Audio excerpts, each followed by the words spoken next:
የአውሮፓ የተጫዋቾች የዝውውር መስኮት ከቀናት በኋላ በድጋሚ ተከፍቷል። ምን አዲስ ነገር ያሳየናል?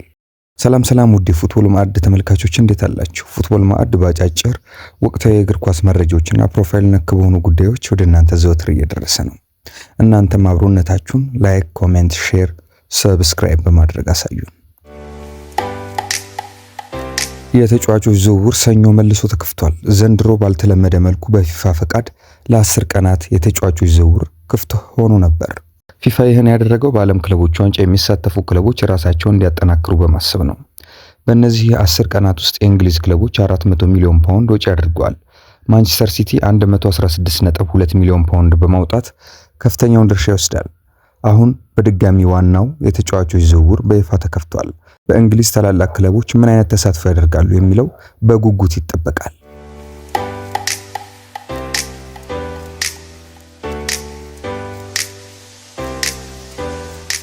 አርሰናል የመድፈኞቹ ዋነኛ ኢላማ አጥቂ ማስፈረም ነው። በዚህ የዝውውር መስኮት ይህን ማሳካት እንደ ግዴታ ይቆጠራል። ከፒየር ኤሜሪክ ኦባሜያንግ በኋላ የ9 ቁጥር ሚና ያለው ተጫዋች ማስፈረም ያልቻለው አርሰናል ስሙ ከሁለት ተጫዋቾች ጋር ይነሳል። የአርቢ ላይፕዚጉ ቤንጃሚን ሼሽኮና የስፖርቲንግ ሊዝበኑ ቪክቶር ዮኬሬሽ ከሰሜን ለንደኑ ክለብ ጋር ሁሌም ስማቸው የሚነሳ አጥቂዎች ናቸው። አርሰናል ቤንጃሚን ሼሽኮን የማስፈረም ፍላጎቱ ከፍ እያለ እንደሆነ ቢነገርም እስካሁን ተጨባጭ ንግግሮች አልተጀመሩም። በአዲሱ የስፖርቲንግ ዳይሬክተር የተወደደው ቪክቶር ዮኬሬሽ ጉዳይ ግን ውስብስብ ነው። ስፖርቲንግ ሊዝበን ከጠየቀው ገንዘብ ከፍተኛ ብቻም ሳይሆን የሚካኤል አርቴታ ተመራጭ አጥቂ አይደለም የሚሉት ዘገባዎች በብዛት ወጥተዋል። የትኛው የሚለው ካልሆነ በስተቀር አርሰናል አጥቂ ማስፈረሙ የሚቀር አይመስልም። ባለፈው ውድድር ዓመት በሊጉ ሁለተኛ ደረጃን ይዞ ያጠናቀቀው አርሰናል በቅርብ ጊዜ 2 ዝውውሮችን ያጠናቅቃል ተብሎ ይጠበቃል። የቼልሲውን ግብ ጠባቂ ኬፓ አሪዛባላጋ እንዲሁም የሪያል ሶሲዳዱን አማካይ ማርቲን ዙቢሜንዲን መዳረሻቸውን መድፈኞቹ ሰሜን ለንደን እንደሚያደርጉ ነው የሚጠበቀው። የቶማስ ፓርቴን ውል ማራዘምም እንዲሁም በስብስቡ የጎላ ሚና የሌላቸውን ተጫዋቾች መሸጥ ቀጣይ የአርሰናል የቤት ስራ ይሆናል።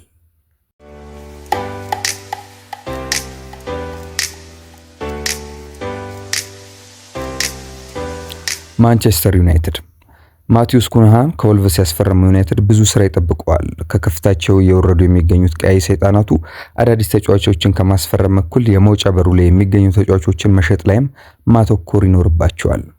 ዩናይትድ የቻምፒየንስ ሊግ ተሳታፊ አለመሆኑ ገቢው ላይ ተጽዕኖ አሳድሮበታል። ተጫዋቾች ካልሸጠ በፈለገው መንገድ ማስፈረም አይችልም። ማርከስ ራሽፎርድ፣ አሌሃንድሮ ጋርናቾ፣ አንቶኒ እንዲሁም ጄደን ሳንቾ መሸጣቸው አይቀርም። ራስመስ ሆይሉንድና አንድሬ ኦናናም ገዢ ካገኙ በኦልድ ትራፎርድ አይቆዩም ነው የተባለው። በዚህም ዩናይትድ በፈለገው ልክ መሸጥ ከቻለ ለሩበን አሞሪም የማጫወት መሆን የሚችሉ 4 ወይም 5 ተጫዋቾች ማስፈረም አይቀርም። ብሪያን ምቤሞ ዩናይትድን ቢመርጥም እስካሁን ዝውውሩ አልተጠናቀቀም። ወደ ቶተንሃም የመሄዱም ጉዳይ እየተነሳ ይገኛል።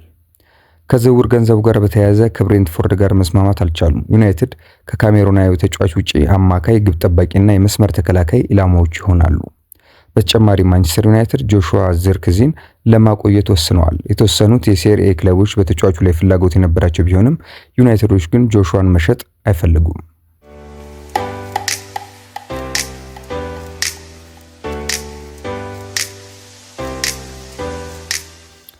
ወደ ሊቨርፑል እናቀናለን። ጀርሚ ፍሪምፖንግን ያስፈረመው ሊቨርፑል የፍሎሪያን ቨርትዝ ፊርማን ይፋ እስኪያደርግ እየተጠበቀ ነው።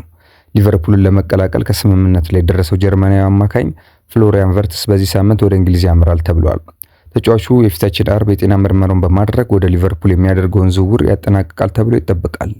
ሊቨርፑል ተጫዋቹን በ100 ሚሊዮን ፓውንድ ቅድመ ክፍያና በቀጣይ የሚጨመር 16 ሚሊዮን ፓውንድ ለማስፈረም መስማማታቸው አይዘነጋም። የሊቨርፑል ሪከርድ ግዢ እንዲሁም የባየር ሌቨርኩሰን ሪከርድ ሽያጭ በመሆን ታሪክ የሚሰራው ተጫዋቹ በአዲስ ክለብ የ5 ዓመት ውል ይፈርማል። በአዲሱ ክለብ የ5 ዓመት ውል ይፈርማል። በሌላ በኩል የበርንማውዙ የግራ መስመር ተከላካይ ሜሎስ ኬርኬዝ መዳረሻው አንፊልድ ይመስላል። ጥር ላይ ከቫሌንሲያ ያስፈረሙት ግብ ጠባቂው ጆርጅ ማማርዳሽቪሊ ክለቡን ይለቃል። የመርሲሳይዱ ክለብ የፍራንክፈርቱን አጥቂ ሁጎ ኢኪቲኬን የማስፈረም ፍላጎቱንም አሳውቋል። ከዚህ ውጪ ከክለቡ የሚወጡ ተጫዋቾች ካሉ ብቻ ወደ ገበያ ሊወጣ ይችላል የተባለው።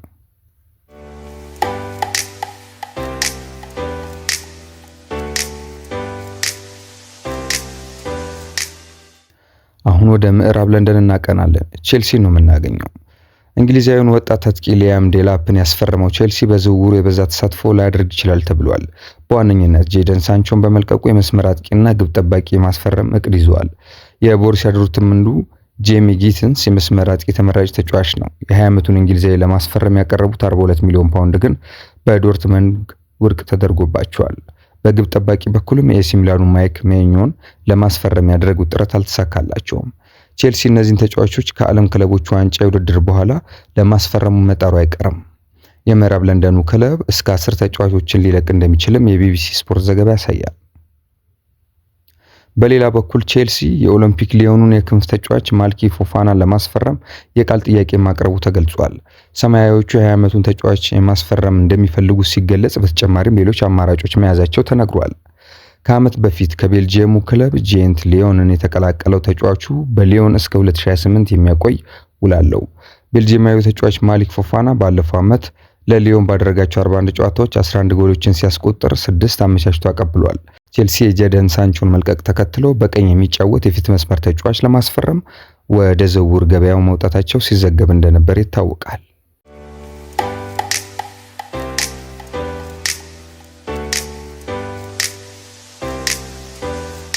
ማንቸስተር ሲቲ ኮታውን የሞላ ይመስላል። መጀመሪያ በተከፈተው የተጫዋቾች ዝውውር 4 ተጫዋቾችን ማስፈረሙ ጥር ላይ ከመጡት ጋር ተዳምሮ አዲስ ተጫዋች ላይ ያስፈርም ይችላል። ክለቡን የሚለቁ ተጫዋቾች ግን በብዛት ይኖራሉ። ጃክ ግሪሊሽ፣ ካይል ዎከር እንዲሁም ወጣቱ ጄምስ ማካርቲ ኢትሃድን ለመልቀቅ ከጫፍ የደረሱ ናቸው። አዲሱ የማንቸስተር ሲቲ ፈራሚ ቲያን ሬንደርስ ክለቡን የተቀላቀለው ኬቨን ደብሮይነን ለመተካት እንዳልሆነ በአንጻሩ ተናግሯል። ራሱን የኬቨን ደብሮይነ ምትክ አድርጎ እንደማይመለከት ያነሳው ተጫዋቹ በቀጣይ ቡድኑ በድጋሚ ዋንጫ እንዲያሸንፍ መርዳት ፈልጋለሁ ብሏል። ኔዘርላንዳዊው አማካኝ ቲያን ሬንደርስ በቅርቡ 55 ሚሊዮን ዩሮ ከኤሲ ሚላን ማንቸስተር ሲቲን መቀላቀሉ ይታወሳል። እኔ እዚህ የመጣሁት ደብሮይነን ለመተካት አይደለም፣ ነገር ግን የእሱን በርካታ ቪዲዮዎችና እንዴት እንደሚጫወት ተመልክቻለሁ ሲል ሬንደርስ ተናግሯል።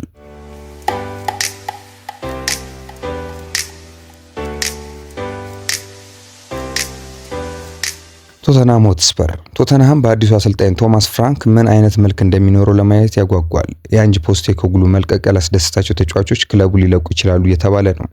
አዳዲስ ተጫዋቾችን ለማስፈረም ገና እቅዶቻቸው ላይ እያወሩ ይገኛሉ። ብሪያን ምቤሞን ይፈልጋሉ ቢባልም እስካሁን ተጨባጭ የዝውውር ጥያቄ አላቀረቡም። የሰሜን ለንደኑ ክለብ ቶተንሃም ሆትስፐር አሌሃንድሮ ጋርናቾን ለማስፈረም በመከታተል ላይ ከሚገኙት ክለቦች መካከል አንዱ መሆኑም ተሰምቷል።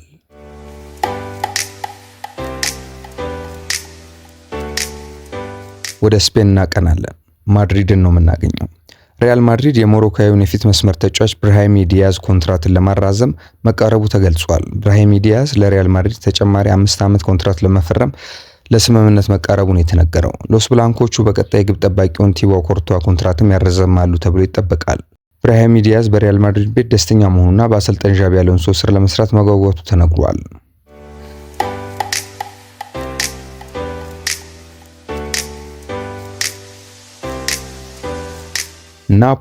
ናፖሊ ዳርዊን ኑኔዝን ለማስፈረም አሁን ላይ ቁርጠኛ ሆነዋል። ተጨባጭ ንግግሮችንም እያደረጉ መሆኑን ፋብሪዚዮ ሮማኖ ተናግሯል። በዚህም በጣም አተኩረው እየሰሩበት መሆኑን ያመለከተው።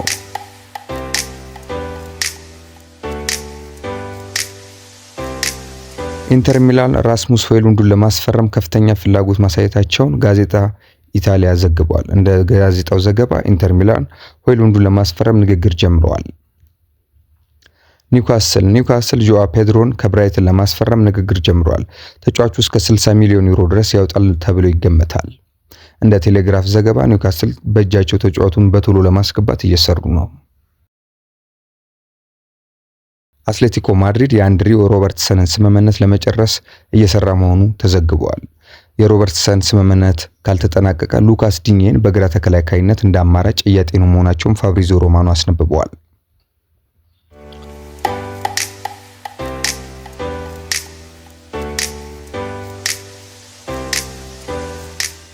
በመጨረሻም ፔድሮ ሮድሪጌዝን እናያለን። ፔድሮ ሮድሪጌዝ በላዚዮ ውሉን አራዝሟል። ስፔናዊ የመስመር አጥቂ ፔድሮ በጣሊያኑ ክለብ ላዚዮ እስከ 2026 የሚያቆየውን አዲስ የ1 ዓመት ውል ፈርሟል። የ37 ዓመቱ ፔድሮ ከ2021 ጀምሮ በላዚዮ በቆየባቸው 4 ዓመታት 131 ጨዋታዎችን አድርጎ 24 ግቦችን ከመረብ አዋህዷል። ስፔንን በመወከል በታላላቅ አውሮፓ ውድድሮች ላይ መሳተፍ የቻለው ፔድሮ 2010 ከሀገሩ ጋር የዓለም ዋንጫን ማሳካቱ አይዘነጋም።